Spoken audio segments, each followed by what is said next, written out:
पर हम लोगों ने ईश्वर को छोड़ दिया है। यदि उन ईश्वर को सदैव हम मनाते रहें, सदैव उनके चरणारविंद में बैठे रहें, तो भगवान जरूर सुनेगा। भगवान को पुकारो तो सही। मनुष्य बहरा हो सकता है पर मेरा गोविंद बहरा नहीं है। आप आवाज लगा करके तो देखो, मेरा गोविंद सुन रहा है। और प्रमाण देख लो, प्रहलाद ने कितनी मार खाई पर मेरे गोविंद का भजन नहीं छोड़ा। आपने तो लड्डू, मालपुआ, गुलाब जामुन, इमरती, जलेबी, पोहा, कचौरी, समोसा सब कुछ खा करके भी भगवान का भजन करना छोड़ दिया। अरे मैं यूं कहूं कि भगवान का भजन गलती से भी जीवन में छोड़ना नहीं, क्योंकि भगवान का यदि हाथ पकड़े रखोगे तो यूं सोचो कि वह भगवान ही पार उतार देगा। भगवान से एक बार यदि छूट गए गलती से तो सोचो फिर हो गया। क्योंकि जगत का संबंध केवल मरण तक है। हम सोचे कि हमारे परिवार वाले हैं, ये है वो है, दुनियादारी है, परंतु जगत का संबंध केवल मरण तक है। आगे मात्र हमको जाना है। हमारा संगी साथी कोई नहीं होता है, इसलिए संबंध बनाना है। मेरे ठाकुर से बनाओ, हमारे गोविंद से बनाओ। जब गोविंद से संबंध बनेगा तो इस संबंध में मधुरता आएगी और इसमें प्रेम रस निकलेगा, और वही प्रेम रस अमृत सुधा, वही ज्ञानामृत हमें गोविंद की प्राप्ति कराएगा। तो इसलिए कहा जाता है कि गोविंद से प्रेम करो। नहीं तो लोग क्या करते हैं, जैसे कथा है, कथा से प्रेम बहुत कम करते हैं, विरले हैं। और आप जैसे मनुष्य, आप जैसी माताएं, आप जैसी बहनें, आप जैसे भैया लोग तो धन्य हैं जो कथा से प्रेम करते हो, आज कथा में आकर के बैठे हैं। नहीं तो कई लोग ऐसे हैं कि जहां माल झड़े वहां सब कोई टूट पड़े। भंडारा लगा करके देख लो, 4 बुलाओगे तो 40 आएंगे, 100 बुलाओगे तो 1000 आएंगे, और जहां मार पड़े तो वहां तो कोई नहीं टके। सीताराम। हाउ, क्योंकि वर्तमान में व्यक्ति केवल, मैं नहीं कह रहा हूं, कथा कह रही है, राम नाम के आलसी और भोजन के होशियार, तुलसी ऐसे जीव को बार बार धिक्कार।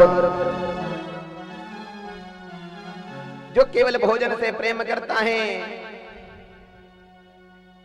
ऐसे प्राणी पर धिक्कार है। अरे भगवान से प्रेम कर, भगवान का भजन कर, बाद में भोजन कर। क्योंकि शास्त्र कहते हैं, कथा कह रही है कि यदि किसी दिन गलती से भी भगवान का भजन न हो पाए तो उसी दिन भोजन मत करना। पहले भजन करो, बाद में भोजन करो। बिना भजन के यदि भोजन करते हो तो भोजन नहीं, आप पाप खा रहे हो। इसलिए सावधान। प्रयास तो करना पड़ेगा, भजन करना पड़ेगा। जैसे हम कहीं चले जाएं, बिना लाइन लगाए कोई भी टिकट नहीं बनता है या कोई पर्ची नहीं बनती है, उसी प्रकार बिना प्रयास किए वह ईश्वर कैसे मिलेगा, वह गोविंद कैसे मिलेगा। गोविंद को प्राप्त करने के लिए प्रयास करना पड़ेगा भैया।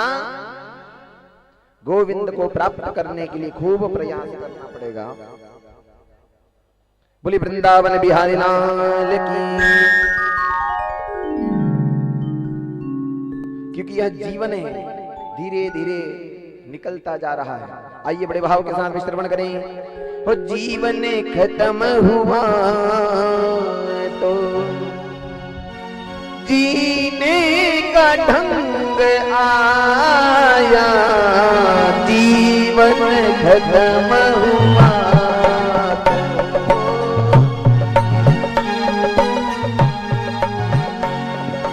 जीने का ढंग आया, जीवन खत्म हुआ तो जीने का ढंग आया, जीवन खत्म हुआ तो वो जीने का ढंग आया, जीवन खत्म हुआ तो वो जीवन खत्म हुआ तो